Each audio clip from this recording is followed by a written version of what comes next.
జై శ్రీకృష్ణ. కౌరవసేనతో యుద్ధం చేయడానికి కురుక్షేత్ర రణరంగానికి వచ్చిన అర్జునుడు రెండు వైపుల సేనలలో ఉన్న బంధువులను, గురువులను, స్నేహితులను చూస్తాడు. వారి మీద కరుణ, బాధ కలిగి అతని మనస్సు యుద్ధం చేయకూడదని భ్రాంతి చెందుతుంది. ధనుర్బాణాలను పక్కన పడవేసి విషాదంతో రథంలో కూర్చుండిపోతాడని 1వ అధ్యాయంలో చెప్పబడింది. 2వ అధ్యాయం సాంఖ్యయోగము. దీనిని గీతాసారము అని కూడా అంటారు.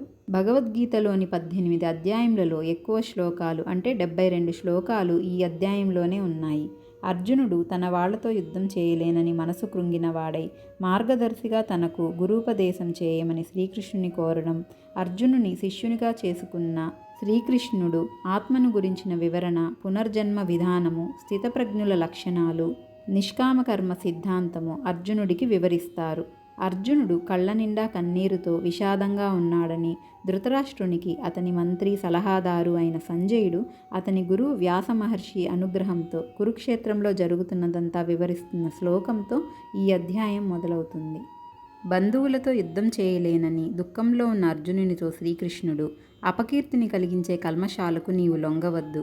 ఇటువంటి హృదయ దౌర్బల్యాన్ని విడిచిపెట్టి లెమ్ము. ఒక కార్యాన్ని సాధించాలంటే ఎప్పుడూ వెనకడుగు వేయకూడదు అని అన్నారు. అప్పుడు అర్జునుడు తాను పూజించే గురువులైన భీష్ముడు, ద్రోణాచార్యుడు వంటి వారిని యుద్ధంలో చంపి వారి రక్తంతో తడిచిన సంపదను అనుభవించడం కన్నా భిక్షమెత్తి జీవించడమే మేలని, కౌరవులను జయించిన తర్వాత తాము బ్రతికి ఉండడం వ్యర్థమని వైరాగ్య భావనలను అర్జునుడు పొందాడు. ఒకవేళ రాజ్యాన్ని గెలుచుకున్నా దుఃఖాన్ని ఎలా తొలగించుకోవాలో తనకు తెలియడం లేదని, ఏది మంచో ఏది చెడో చెప్పి తనని శిష్యునిగా చేసుకుని గురువుగా ఉపదేశం చేయమని శ్రీకృష్ణుని కోరిన అర్జునుడు యుద్ధం చేయనని మౌనంగా ఉండిపోయాడు అని సంజయుడు ధృతరాష్ట్రునికి చెప్తాడు. అర్జునుని మాటలు విన్న శ్రీకృష్ణుడు నవ్వుతూ, జ్ఞానిలాగా మాట్లాడుతున్న నువ్వు బాధపడకూడని విషయాలకు ఎందుకు దుఃఖిస్తున్నావు? ఈ భూమిపైన ఎవరూ శాశ్వతంగా బ్రతికి ఉండడం లేదు. శరీరానికి బాల్యం, యవ్వనం, వృద్ధాప్యం ఎలాగో లోపలున్న ఆత్మ కూడా ఒక దేహం నుండి ఇంకో దేహానికి మారడం సహజం. చలికాలం తర్వాత ఎండాకాలం, మళ్ళీ చలికాలం ఎలా వచ్చిపోతుంటాయో, సుఖం తర్వాత దుఃఖం, దుఃఖం తర్వాత సుఖం అలానే వస్తుంటాయే కానీ ఏదీ అలాగే ఉండిపోదు. కాబట్టి ఎప్పుడూ కలతపడకుండా స్థిరంగా ఉండాలి. తాత్కాలికమైన శరీరాలను గురించి బాధపడవద్దని శ్రీకృష్ణుడు ఆత్మ గురించిన విశ్లేషణను అర్జునుడికి ఈ విధంగా వివరిస్తారు. ఓ అర్జున, శరీరం అశాశ్వతమైనది, నశించి తీరుతుంది. కానీ ఆ శరీరమంతా వ్యాపించి ఉన్న ఆత్మ నాశనం కానిది, పుట్టుక మరణం లేనిది, మార్పు లేనిది అనే సత్యాన్ని తెలుసుకున్నవాడు జ్ఞానవంతుడు. మనిషి పాత వస్త్రాలను వదిలి కొత్త వస్త్రాలను వేసుకున్నట్లుగా ఆత్మ ఒక శరీరం నుంచి ఇంకో శరీరానికి వెళుతున్నప్పుడు దుఃఖించదు. ఆత్మను ఏ ఆయుధాలు నాశనం చేయలేవు, కాల్చలేవు, తడి చేయలేవు. అది అవ్యక్తమైనది అంటే వ్యక్తము కానిది, శరీరంలో ఉంది అని తెలియనిది. శాశ్వతమైన ఆత్మను గురించి తెలుసుకున్న నీవు భౌతిక భావనలను వదిలి ఆ మాయ నుండి బయటపడు. పుట్టిన వారు మరణిస్తారు, మరణించిన వానికి మళ్ళీ జన్మం కలుగుతుంది. అనివార్యమైన ఈ విషయాల గురించి నీవు బాధపడవద్దు. ఒక మనిషి పుట్టుక, చావుకు మధ్యలో జరిగే వాటితోనే అతను సంబంధం కలిగి ఉంటాడు. తరువాత వేటితోనూ సంబంధం లేకుండా మరణిస్తాడే కానీ అందులోని ఆత్మ చంపబడదు, చావదు అని అర్థం చేసుకో. నశించే శరీరాల గురించి బాధపడకుండా క్షత్రియునిగా నీ ధర్మం పాటించి యుద్ధం చేయి. లేకపోతే ప్రజలు నీ అపకీర్తిని గురించి ఎప్పటికీ మాట్లాడుకుంటారు. నీకు పోరాడే గుణం ఉన్నా నువ్వు భయంతోనే పారిపోయావని నిన్ను చులకనగా మాట్లాడుకుంటారు. ఆ మాటలు విన్నప్పుడు నీకు ఎంత బాధ కలుగుతుంది? అలా కాకుండా నువ్వు పోరాడు. ఓడి చనిపోయినా స్వర్గానికి వెళతావు, గెలిస్తే రాజ్యాన్ని అనుభవిస్తావు. నీకు ఎదురయ్యే కష్టాలను, సవాళ్లను ధైర్యంగా ఎదుర్కో. అంతేకాని లాభ నష్టాలను, సుఖదుఖాలను ఆలోచించకు. ఓ అర్జున, ఇప్పటి వరకు నీకు సాంఖ్యమనే జ్ఞానం ద్వారా వివరించాను. ఇప్పుడు కర్మయోగ జ్ఞానాన్ని విను. అది నీవు అర్థం చేసుకోవడం ద్వారా నీవు కర్మబంధం నుండి విడుదల చేయబడతావు. ఈ ప్రయత్నం కష్టమైనా నిన్ను భయాల నుండి రక్షిస్తుంది. ఈ మార్గంలో ఉన్నవారు స్థిరమైన బుద్ధితో ఒకటే లక్ష్యాన్ని కలిగి ఉంటారు. జ్ఞానం లేనివారు పెద్ద సరస్సు లాంటి వేదాలలోని జ్ఞానాన్ని సరిగ్గా అర్థం చేసుకోకుండా వేదాలను తప్పుగా అర్థం చేసుకుని ఆచార వేడుకలను, రకరకాల యాగాలు, కర్మకాండలు, పూజలు చేయడం వలన స్వర్గానికి చేరుకోవాలని, ఉన్నత జన్మలను పొందాలని అనుకుంటారు. కానీ వారి మనసులో వాటి వలన భగవంతుని పట్ల చింతన, స్థిర నిశ్చయము ఎప్పుడూ కలుగదు. ఓ అర్జున, త్రిగుణాలను అధిగమించి లాభక్షేమాల గురించి పట్టించుకోకుండా స్థిరబుద్ధిని కలిగి ఉండు. నీకు అప్పగించిన పనులను చేసే హక్కు మాత్రమే నీకు ఉంది కానీ వాటి ఫలితాలతో కాదు.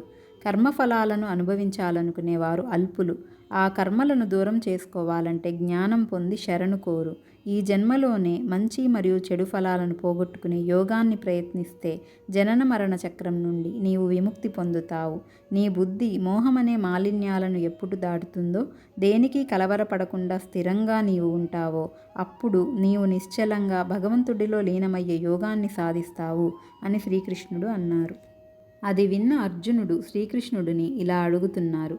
ఓ కేశవ, స్థిరచిత్తం కలిగి జ్ఞానిలా ఉండమన్నావు కదా, మరి స్థితప్రజ్ఞులు ఎలా ఉంటారు?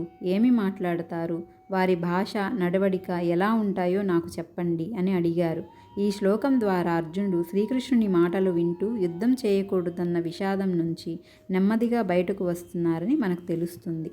అప్పుడు శ్రీకృష్ణుడు, ఓ అర్జున, స్థిరమైన బుద్ధి కలిగిన స్థితప్రజ్ఞుడు ఎలా ఉంటాడంటే, అతడు స్వార్థమైన కోరికలను విడిచిపెడతాడు. దుఃఖం కలిగినప్పుడు బాధపడకుండా, సుఖంగా ఉన్నానని సంతోషపడకుండా, దేని మీద క్రోధము, భయము, అనురాగం లేనివాడిగా ఉంటాడు. ఎవరైతే అన్ని పరిస్థితులను ఒక్కలాగే చూస్తూ సుఖమైన దుఃఖమైన మనసు కలిగించే భ్రాంతి అని తెలుసుకుంటాడో అతడే జ్ఞాని. తాబేలు ఎలాగైతే తన అవయవాలను అవసరమైనప్పుడు చిప్పలోకి ముడుచుకుంటుందో, అలాగే ఎప్పుడు దేనికి ఎలా ప్రవర్తించాలో తెలుసుకున్నవాడే స్థిరంగా ఉంటాడు. ఎంత నిగ్రహాన్ని పాటిస్తున్నా ఇంద్రియ భోగాలు మనిషిని ఆకర్షిస్తూ ఉంటాయి.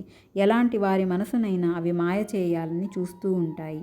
వాటిని అణిచివేసి అదుపులో ఉంచుకొని ఎవరైతే వారి దృష్టిని నా వైపు నిలుపుతారో అప్పుడిక వేరే ఆలోచనలేవీ వారికి రావు. కాబట్టి వారు ఖచ్చితంగా స్థిరంగా ఉంటారు. మనిషి కోరికలు ఎక్కువగా పుడుతున్నప్పుడే మాయ, కోపము, మోహము, స్మృతిభ్రమ కలిగి బుద్ధి నశిస్తుంది. తర్వాత బుద్ధి నాశనం వలన అతడు నశిస్తాడే కానీ మనశ్శాంతిని మాత్రం పొందలేడు. ఆలోచనలను అదుపులో పెడితేనే దుఃఖాల నుండి విముక్తి చెందుతాడు. అతిగా ఆలోచించేవాడు ఏదీ సరిగ్గా చేయలేడు, సుఖంగా ఉండలేడు. ఎందుకంటే బలంగా వీచే గాలి నీటిపైన ఉండే పడవను అటూ ఇటూ కదిలిస్తూనే తోసేస్తుంది. అలాగే ఇంద్రియాలు కూడా ఆలోచనలను కలిగిస్తూ మనిషికి ప్రశాంతత లేకుండా చేస్తుంటాయి. అప్పుడు జ్ఞాని అన్నవాడు ఎలా ఉండాలంటే, అన్ని వైపుల నుండి నీరు నింపబడే సముద్రం ఎంత నిశ్చలంగా ఉంటుందో అలా కోరికలు, ఆలోచనలు తనలోకి ప్రవహిస్తున్నా కలత చెందకుండా ఎప్పుడు ఎలా ఉండాలో తెలుసుకున్న మునిలా అతను ఉంటాడు. దేని మీద మమకారము, ఆశ లేకుండా అహంకారాన్ని విడిచిపెట్టి ఏ భ్రమలకు లొంగనివాడు అతడు మరణించే సమయంలోనూ ఆ బ్రహ్మస్థితిలోనే జీవించే వ్యక్తి తప్పకుండా మోక్షాన్ని పొందుతాడు అని శ్రీకృష్ణుడు అర్జునునికి చెప్తున్న ఈ 72వ శ్లోకంతో 2వ అధ్యాయం సమాప్తం. జై శ్రీకృష్ణ.